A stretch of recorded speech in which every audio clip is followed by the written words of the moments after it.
Kalau menurut mereka mendefinisikan intellectual person adalah orang yang punya pemikiran kritis, Al-Quran lebih dulu. Yang dimaksud dengan orang-orang yang intelektual adalah dia berzikir kepada Allah di setiap tingkah lakunya, dan sing dipikir gak cuman masalah donya tok, wa yatafakkaruna fi khalqis samawati wal ardi wa ikhtilafil laili wan nahar la ayatil liulil albab. Dadi santri selangkah lebih maju daripada orang-orang intelektual. Karena apa? Orang intelektual hanya mikir permasalahan dunia, santri sing dipikir donya akhirat, bumi sak langite pisan. Saya juga selalu bilang, para rawuh, kalau panjenengan ingin melihat miniatur Bhinneka Tunggal Ika, nggak usah jauh-jauh, nggak usah jauh-jauh ngukur dari Sabang sampai Merauke, itu menghabiskan anggaran negara. Cukup lihat pesantren, panjenengan bisa melihat miniatur Bhinneka Tunggal Ika ada di pondok pesantren. Milo Syekh Sayyid Muhammad Alwi Al-Maliki dawuh sabatul ilmi bil mudzakarah. Tetapnya ilmu itu dengan mudzakarah, yaitu murojaah, bukan mudzakarah dalam wazan dzakaro, dzakar-dzakaran, bukan.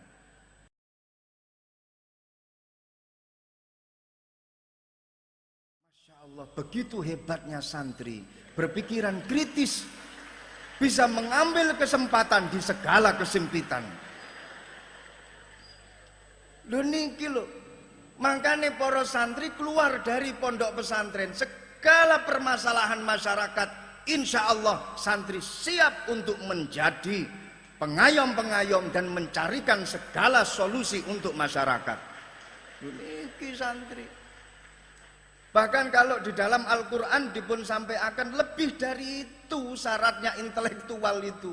Dan itu juga dimiliki oleh para santri, yadhkurunallaha qiyaman wa qu'udan wa ala junubihim wa yatafakkaruna fi khalqis samawati wal ard.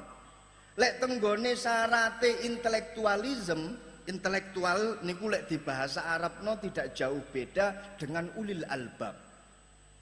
Kalau menurut mereka mendefinisikan intellectual person adalah orang yang punya pemikiran kritis, Al-Quran lebih dulu.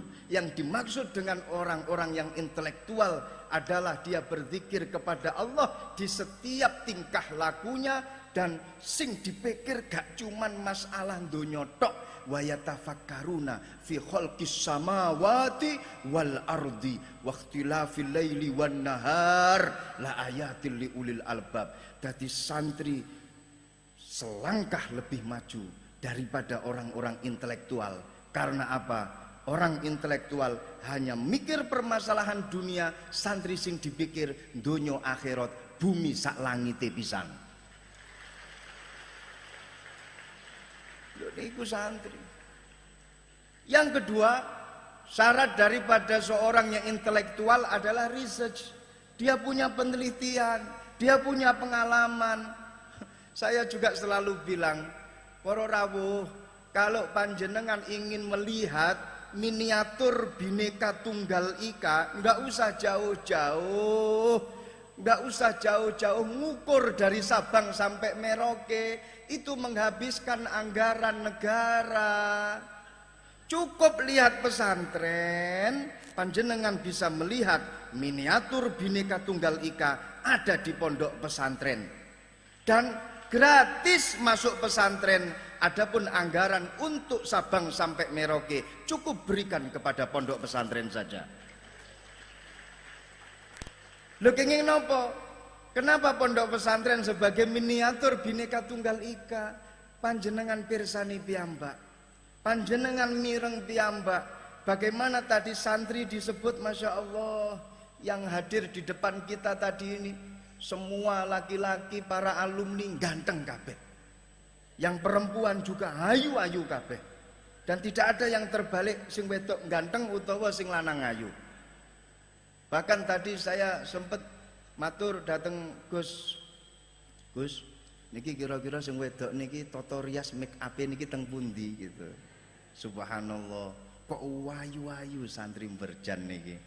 Siap insya Allah kalau mau barter dengan Lirboyo. Karena beberapa alumni Pondok Pesantren Lirboyo juga hadir di tempat ini. Ahlan wa sahlan wa marhaban bihudurikum dumateng para alumni Pondok Pesantren Lirboyo, dumateng sinten kemawon para alumni Pondok Lirboyo ingkang dereng nikah, ingkang dereng gadah jodoh, monggo santri Berjan siap untuk dijadikan pasangan hidup kalian semuanya.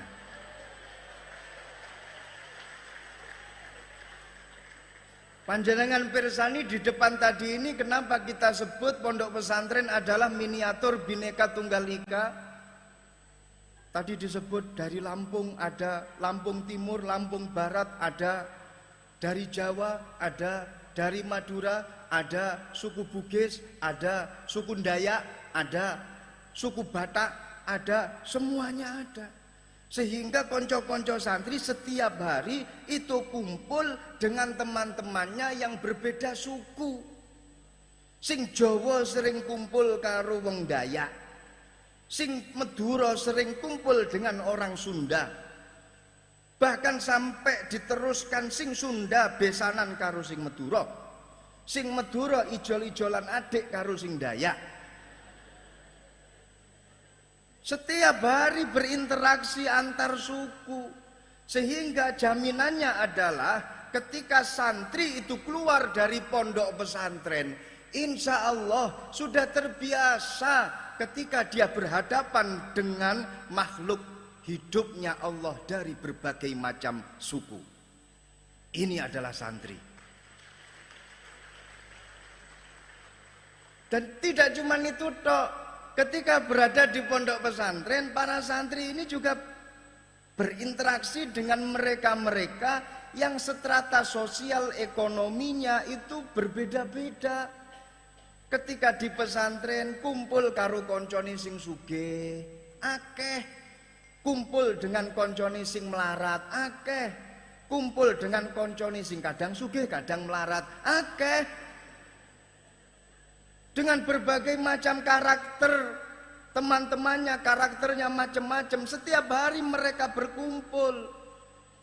Sehingga ketika keluar dari pondok pesantren, dengan mudah para santri itu bisa menyelesaikan permasalahan karena dia sudah terbiasa berinteraksi dengan berbagai macam watak-watuk karakternya masyarakat.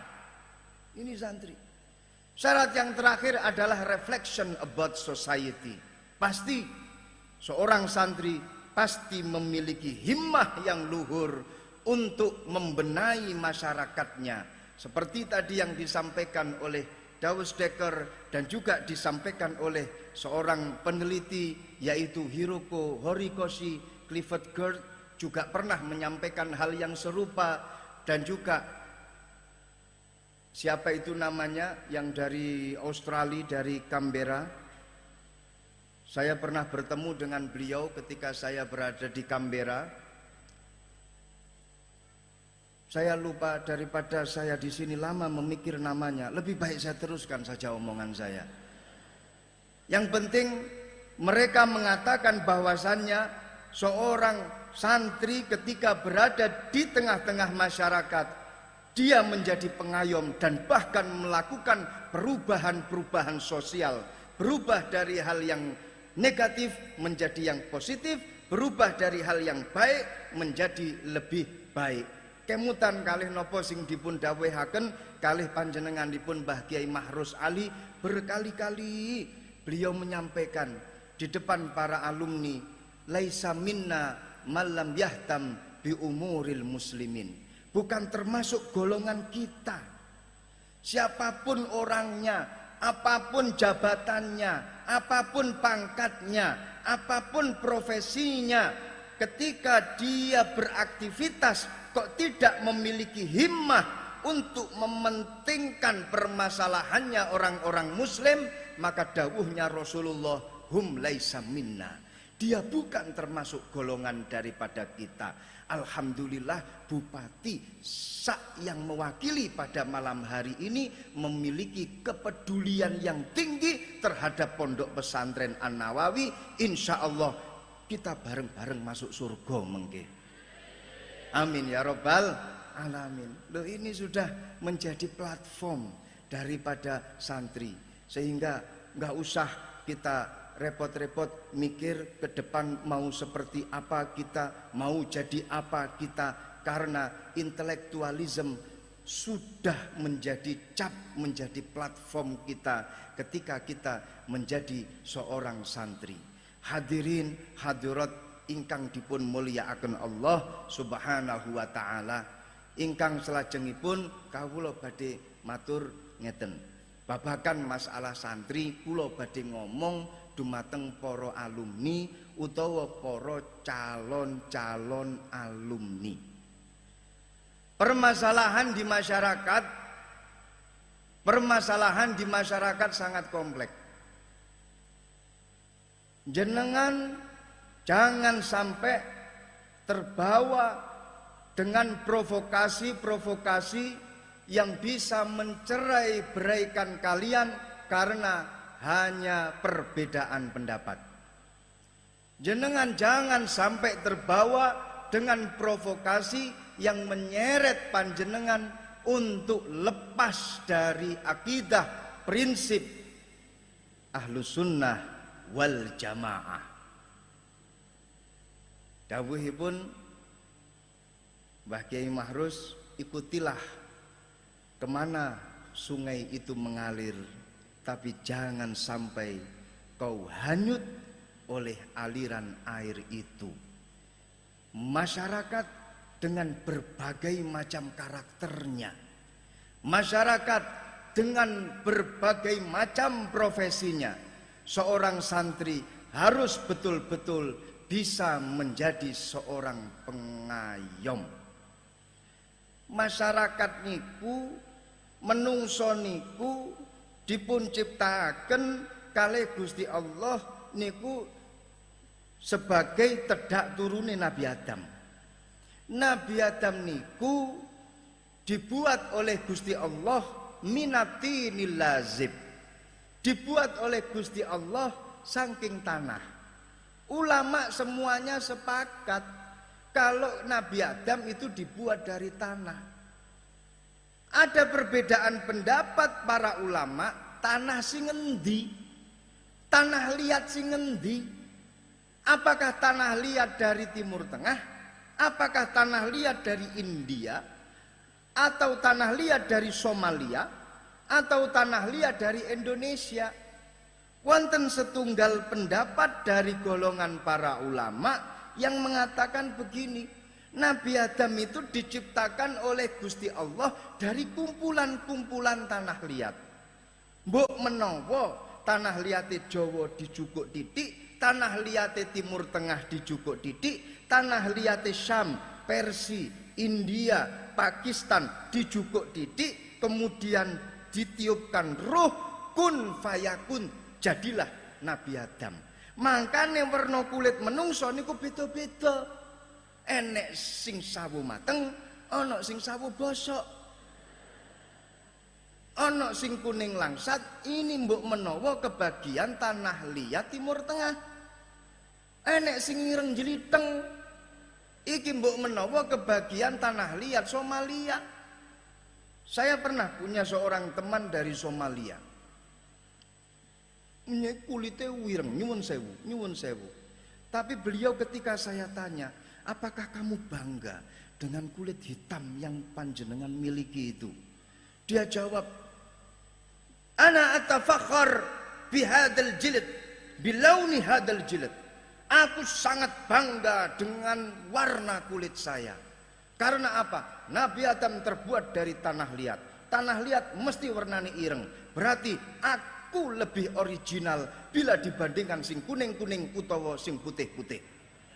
Sehingga saya ucapkan selamat buat kalian yang kulit warnanya hitam, karena kalian lebih original bila dibandingkan dengan sing kuning-kuning. Ora usah nyesel. Ora usah gelisah, galau dan merana gara-gara kulit hitam, karena itu bukti panjenengan lebih original dari tanah liat. Lho niku kolektif daripada tanah liat sing bermacam-macam. Lho karakternya tanah liat itu pun juga macam-macam.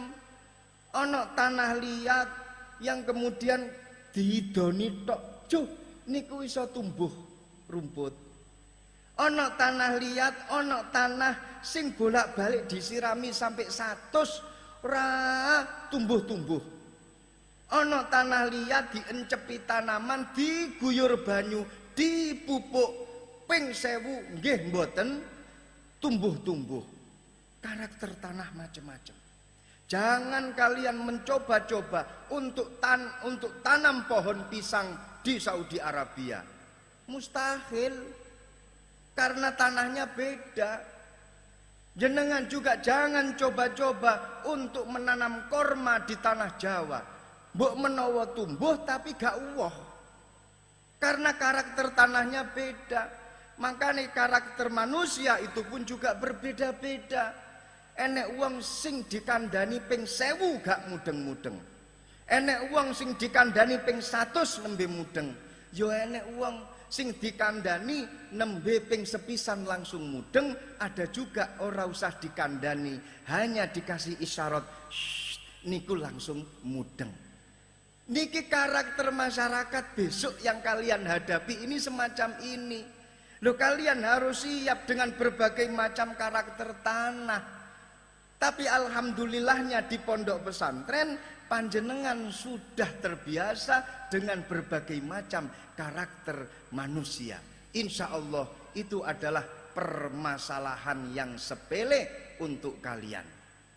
Selajengipun untuk para santri dan juga untuk para alumni, ketika berada di tengah-tengah masyarakat, ampun goyah dengan akidah Ahlus Sunnah wal Jamaah. Ampun goyah dengan kitab-kitab kuning yang panjenengan pelajari di pondok pesantren. Man arada taqaddum fa'alaihi bikutubil mutaqaddimin wa man arada ta'akhur fa'alaihi bikutubil mutaakhirin. Dawuhipun Al-Imam Abdullah ibn Alawi Al-Haddad mengutip dawuhipun Al-Habib Umar ibn Ahmad Al-Attas, barang siapa yang ingin berada di barisan depan, maka sebaiknya berpegangan dengan kutubul mutaqaddimin, berpegangan dengan kitab-kitabnya para ulama salaf. Dan barang siapa yang ingin berada di barisan belakang, ya sudah sana, ikuti saja kitab-kitab yang terbelakang dicetaknya, terbelakang baru saja ditulis oleh para ulama-ulama zaman sekarang yang tidak mengikuti metode para sholihin, salafunas sholihin. Awake dhewe niki kan salaf. Salaf niku ada min haitsus zaman, ada min haitsul manhaj. Salaf min haitsus zaman, oke. Kita sudah bukan di zaman salaf lagi. Karena kalau menurut hitungan dari dawuhnya Kanjeng Nabi, salaf itu adalah kurunnya Kanjeng Nabi, kemudian alladzina yalaunahum summalladzina yalaunahum, yaitu orang yang ada di kurunnya Kanjeng Nabi, kurun berikutnya dan kurun yang berikutnya. Satu kurun 100 tahun berarti kira-kira 300 tahun di masa awal Hijriah itu adalah salaf min haitsus zaman. Dan kita hidup 1440 Hijriah.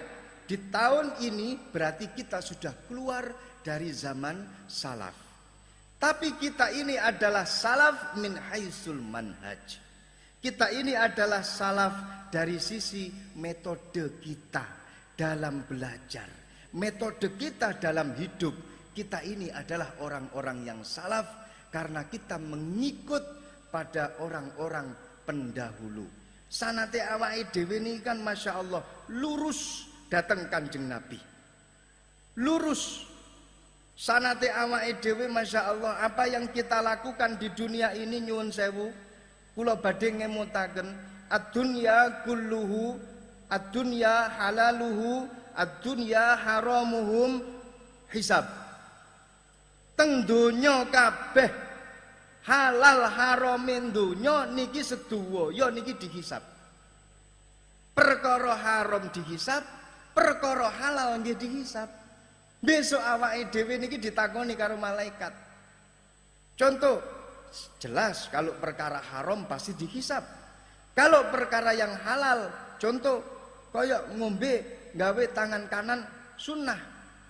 Ngombe gawe tangan kanan niki kan sunnah. Lah besok niku teng akhirat niki ya dihisab. Kula ngombe gawe tangan kanan, contoh niki. Alhamdulillah. Setelah ngombe ngomong alhamdulillah sunnah.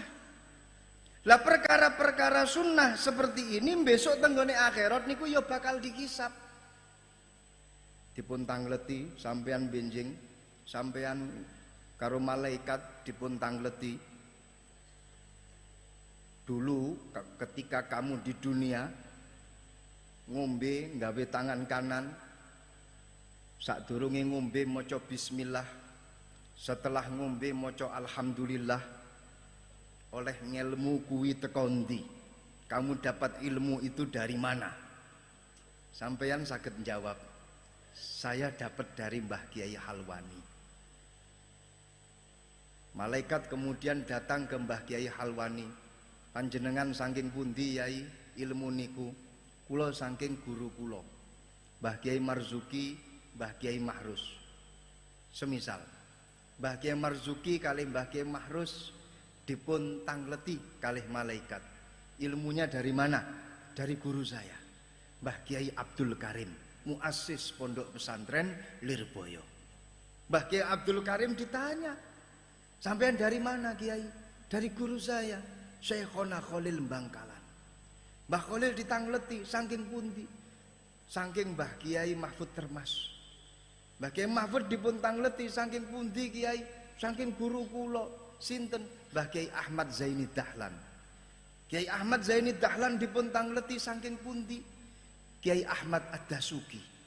Kiai Ahmad Ad-Dasuki dipun tangleti saking pundi? Gurunya Ibrahim Al-Bajuri.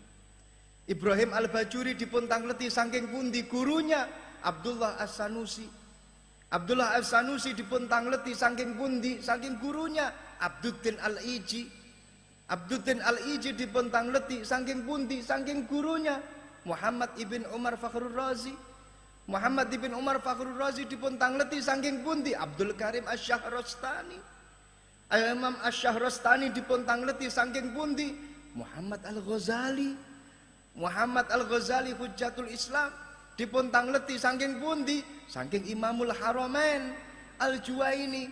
Terus sampai datang Sayyidina Ali. Sayyidina Ali dipun tangleti saking pundi? Saking Kanjeng Nabi.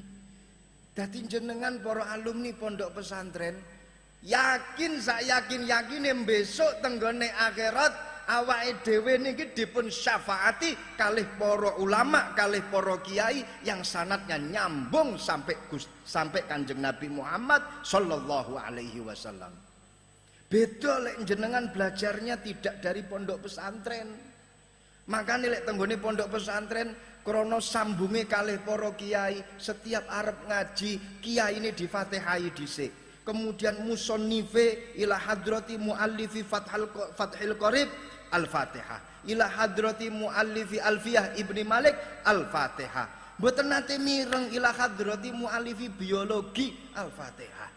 Ora nek ceritane ila muallifi kitab kimiawi Al-Fatihah. Mboten wonten. Tradisi seperti ini adanya di pondok pesantren. Lho makane besok niku wong lek belajare mboten pas. Semisal belajar toko Google, tenggone akhirat niku dipun tangleti, walaupun toh perkara sing halal. Kowe oleh ngilmu ngombe nggawe tangan kanan teko ndi? Google. Google digoleki karo malaikat. Malaikat niku akhirnya bengak-bengok sak wen-wen tenggone akhirat. Yang namanya Google ngacung. Ora nek sing ngacung. Makanya bisa diyakinkan. Yakin sak yakin-yakine jenengan titeni besok tenggone akhirat. Wong sing belajar melalui guru yang tidak pas, termasuk melalui Google, mlebu surgane sawi gak mlebu-mlebu. Awake dhewe sebagai santri mlebu surgane cepet krana gandolan surbane para kiai. Alhamdulillah. Dadi awake dhewe niki salaf min haisul manhaj, dan jangan sampai keluar dari manhaj para ulama salaf as-saleh ini. Asy-syaqiyyu man kharaja an manhaji aslafihi. Orang yang sangat merugi adalah orang yang keluar dari metode pendahulunya. Mereka adalah orang-orang yang merugi. Awake dhewe niki salaf. Krana guru-gurune awake dhewe niki sambung sampai Kanjeng Nabi. Ilmune awake dhewe sambung sampai Kanjeng Nabi. Salaf awake dhewe niku. Dulu ada yang ingin mematahkan metode ini. Ada yang mengatakan, memprovokasi teman-teman santri. Loh, sampean mengaku sebagai salaf, tapi sampean mengatakan bahwasannya punya sanad dan juga punya imam dalam kalian berakidah ikut madhab Asy'ariyah, Maturidiyah sama Asy'ariyah. Padahal Abu Ali al-Asy'ari ini adalah orang yang mengembangkan keilmuan Wasil ibn Atha. Padahal awal kholaf itu adalah Wasil bin Atha. Awal kholaf itu adalah Wasil bin Atha. Wasil bin Atha ini adalah murid daripada Imam Hasan Basri. Abu Ali al-Asy'ari ini adalah murid daripada Abu Ali al-Jubba'i. Sebelumnya beliau belajar kepada Abu Hashim al-Jubba'i. Kemudian atasnya lagi adalah Hudzail al-Allaf. Kemudian atasnya lagi adalah Ibrahim an-Nadhdham. Kemudian atasnya Wasil bin Atha, dan atasnya lagi adalah Imam Hasan Basri. Sampeyan mengaku sebagai salaf, tapi kok ikut akidah Asy'ariyah, padahal itu adalah murid daripada Wasil bin Atha. Imam Asy'ari ini sudah keluar dari Wasil bin Atha. Imam Asy'ari ini sudah keluar dari pemikiran kholaf, pemikiran Mu'tazilah, sehingga masih tetap original, tidak ada pengaruh kholaf, tidak ada pengaruh, katakanlah dengan bahasa sekarang adalah liberalisme, yang mana pemikiran-pemikiran tersebut dikembangkan oleh Fazlur Rahman dari Pakistan, dikembangkan oleh Muhammad Abduh yang ada di Mesir.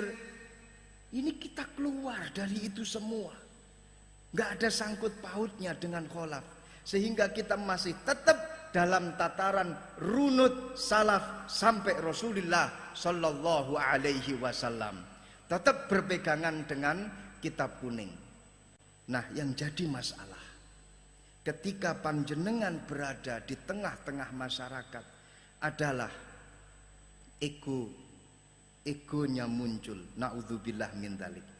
Egonya muncul, takaburnya muncul. Sebagai umat Nabi, jauhilah sifat takabur. Sebagai umat Nabi, kita mulia karena kita menjadi umatnya Nabi Muhammad. Jangan sampai takabur. Ngeten lho para rawuh. Awake dhewe niki kan mulya niki gara-gara dadi umatnya Kanjeng Nabi. Kita ini apa? Kita ini terbuat dari nenek moyang kita tanah liat. Lek awake dhewe niki teko mani sing diguwak nang dalan, wong arepe ngidek jijik. Niki kemudian jadi kita. Mboten wonten napa-napa. Tapi kita mulia ini gara-gara menjadi umatnya Kanjeng Nabi. Coba jenengan pirsani piyambak. Al-Imam Umar ibn Hasan al-Khobawi. Niki dawuh ngeten. Innallaha setuhune Gusti Allah ja'ala ummata Muhammadin, ndadekake umate Kanjeng Nabi Muhammad du'afa. Allah niki ndadosaken umate Kanjeng Nabi awake dhewe du'afa, lemah, lemes, gak duwe daya. nembe umur 50 demek bojone wae sewulan pisan. Nembe umur 50 lali karo bojone, malah kelingan karo bojone tangga. Wis lemes. Kenapa Allah menjadikan kita ini dhaif hatta yakuna la yatakabaru, sehingga mboten sombong. Dadi lek enek umat Kanjeng Nabi niku kok sombong, niki berarti umat Kanjeng Nabi sing raine rai gedhek. Mboten pernah mirsani kados Sam'un tenggone Nabi Musa begitu dahsyatnya dalam bertakarrub kepada Allah 70 tahun takarrub datang Gusti Allah tanpa libur, tanpa prei, tanpa mulih, tanpa boyong, tetap bertakarrub datang Gusti Allah. Niki. Sing nomor kalih innallaha ja'ala Muhammadin sighara. Allah niki ndadekno awake dhewe niki lak cilik-cilik. Nggih to nggih. Nabi Adam 150 dhira dawane Nabi Adam. Lek sak dhira itu katakanlah setengah meter. Berarti panjangnya Nabi Adam niku 75 meter. Niki. Nabiullah Hud alaihi salam sing wonten teng nggone pundi Hadramaut teng nggone Yaman niku dipun kubur teng nggone pundi lereng Gunung Ahqaf. Niku kula nate mriko ziarah mriko. Kula tingali teng nggone gununge niku kira-kira 27 meter niku dawane Nabiullah Hud alaihi salam. Teng gunung tenanan, duduk gunung kembar. Gunung kembar kan semut ireng ora nek semenit teko pucuk wisan. Niku Nabiullah Hud alaihi salam. Lah awake dhewe niki Nabi Adam niku 150 dhira. Alhamdulillah awake dhewe 150 cm. Lho kenging nopo kok bisa kita dijadikan kecil seperti ini? Hatta yakuna ta'amuhum wa syarabuhum wa libasuhum akal. Supaya mangane gak akeh-akeh panganan. Ngombene ya ora akeh-akeh. Gawe pakaian yo gak ngentekno rol-rolane kain. Niki dadi umat Kanjeng Nabi penak. Coba jenengan bayangno ya Allah, lek seumpama jenengan dhuwure niki sampai 75 meter. Kira-kira niku lho gulune niku dawane sak pira? Sekali ngombe niku pirang galon sak jeglekan. Matur ngonten wetenge niki lho ombone niki pirang hektar. Masya Allah, lan di sore weteng pirang meter. Ya Allah, pun mboten usah dibayangno. Niki. Alhamdulillah cilik-cilik kados ngeten niki akhirnya tidak terlalu banyak biaya, tidak terlalu banyak ongkos dalam mengadakan acara sehebat ini. Ket wau rong gelas gak entek-entek niki. Wa innallaha ja'ala ummata Muhammadin fi wa innallaha ja'ala ummata Muhammadin fuqara. Allah niku ndadekno awake dhewe niku fakir-fakir. Kiri-kiri. Ora duwe napa-napa. Nabi Sulaiman gawe pondok niku Masya Allah lepoane emas. Tenggone ndukure niku, tenggone ndukur tembok niku dipasang mulai zamrud, kemudian berlian, ulu macan, bacan niku mboten kanggo. Permata-permata kabeh. Nabi Sulaiman kursine teko emas. Jenengan tingali Korun sing urip tenggone zamane Nabi Musa, sendale niki lho teko emas. Sendale santri berjan jepit bolak-balik pisan. Beda warna pisan. Lha niki. Kenapa kita diciptakan seperti ini? Hatta yaguna hisabuhum akal, supaya hisabe besok tenggone akhirat niki gak suwi-suwi. Dadi awake dhewe besok ketika ada di akhirat ditanya oleh malaikat, kowe umate sapa? Umate Kanjeng Nabi. Alah, paling dalam hitungan menit langsung dikongkon melbu plung tenggone surgane Allah. Lek sampean takon tenggone malaikat, kenging napa kula kok cepet melbu surga? Lah kowe umate Muhammad. Melarat, gak duwe apa-apa. Sing arepe tak hisab iki apa? Ora enek alhamdulillah. Sing ngomong alhamdulillah tak dongakno melarat kabeh. Insyaallah pinaringan rezeki jembar. Wa innallaha ja'ala Muhammadin fi akhir zaman. Allah niku ndadekake umate Kanjeng Nabi Muhammad niku tenggone akhir zaman. Ngoten. Kenging napa supaya mboten suwi-suwi tenggone kuburan. Makane awake dhewe niki besok ketika dipendem dalam jangka hitungan tahun kiamat sudah dekat, trompet kiamat ditiupkan, awake dhewe keluar lagi, bangkit lagi dari kuburan. Saya tidak bisa membayangkan kalau kita hidup di zamannya Nabi Adam. Ya Allah, kenging nopo rasane tenggone kuburan jutaan tahun lamanya. Mungkin kita sudah jadi batu berlian yang dipakai oleh orang-orang, atau kita jadi bensin sing dadi BBM mobil. Awake dhewe alhamdulillah nembe dipendem, terus kemudian langsung kiamat direalisasikan, kita keluar dari kuburan. Alhamdulillah. Mboten usah takabur. Ketika di tengah-tengah masyarakat, ketika panjenengan takabur di tengah-tengah masyarakat dengan ilmu yang kalian miliki, maka itu namanya al-ilmu hijabun bainaka wa baina rabbik. Kula mireng dipun kandhani kados ngeten niki kalih Mbah Kiai Ahmad Asrori Ibn Utsman Al-Ishaqi. Beliau dawuh, ojo sampai ilmu dadi hijab, dadi penghalang antara kamu dengan Tuhanmu. Kula pertama kali mireng dawuhipun beliau, kok iso ilmu dadi hijab, ilmu jadi penghalang antara kita dengan Tuhan kita. Biasanya kan ilmu sebagai wasilah untuk kita mengetahui Allah. Laula murabbi, kalau seandainya tidak ada orang yang memberikan kita ilmu, kalau tidak ada guru, kalau tidak ada orang yang mendidik kita, maka kita tidak akan bisa tahu tentang sifat, tentang keesaan Tuhan kita. Lah kok iki enek satu kaidah, beliau mengatakan ilmu bisa menjadi hijab, penghalang antara dirimu dengan Tuhanmu. Kula tangklet akhirnya. Contohnya napa? Ilmu itu biasanya malah menjadi wasilah kita, media untuk mengetahui Tuhan kita. Tidak selamanya ilmu menjadi media, malah justru bisa menjadi hijab. Contohnya napa?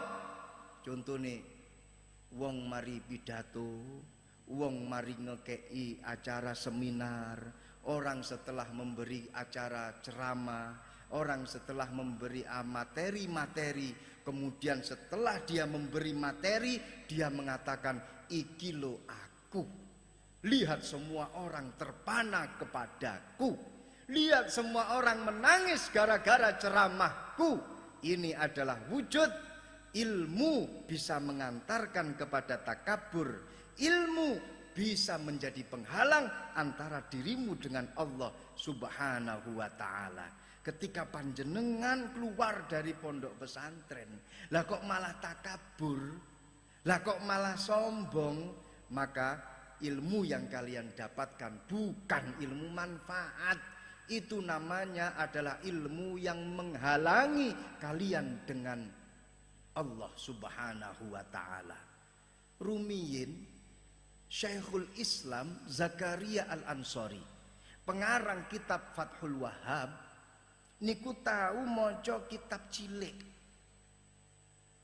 tenggone ngarepan omah.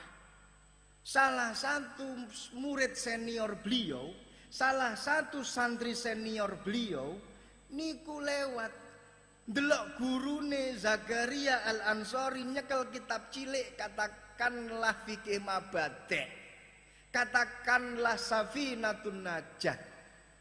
Murid senior ini Masya Allah di dalam hatinya itu bilang, loh guruku kok nyekel kitab cilik toh, padahal aku nanggone pondok ngajar Fathul Mu'in, lah kok guruku nyekel Safinatun Najah.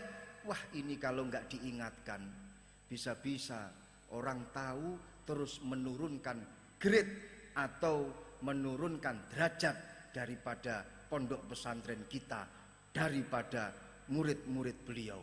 Harus saya ingatkan. Dielengno kali muridé, ya Syekh, panjenengan niku lho Syekhul Islam. Panjenengan itu mendapatkan gelar Syekhul Islam. Tapi kenapa panjenengan itu malah membaca kitab kecil? Malu sama orang-orang. Nanti dikira apa dan apa kata dunia.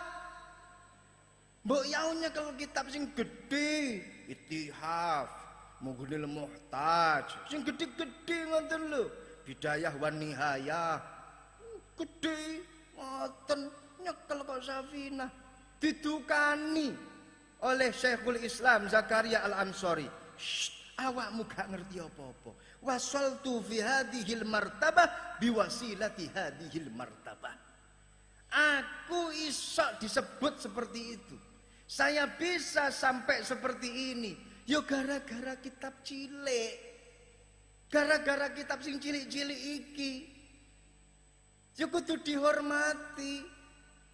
Makanya para rawuh Mbah Kiai Abdul Karim muazzis Pondok Pesantren Lirboyo, menurut satu kisah, menurut satu riwayat, beliau tidak pernah sare dalam keadaan sengaja, amdan, tidak pernah sare dalam kondisi nawaitu tiduran lillahi ta'ala.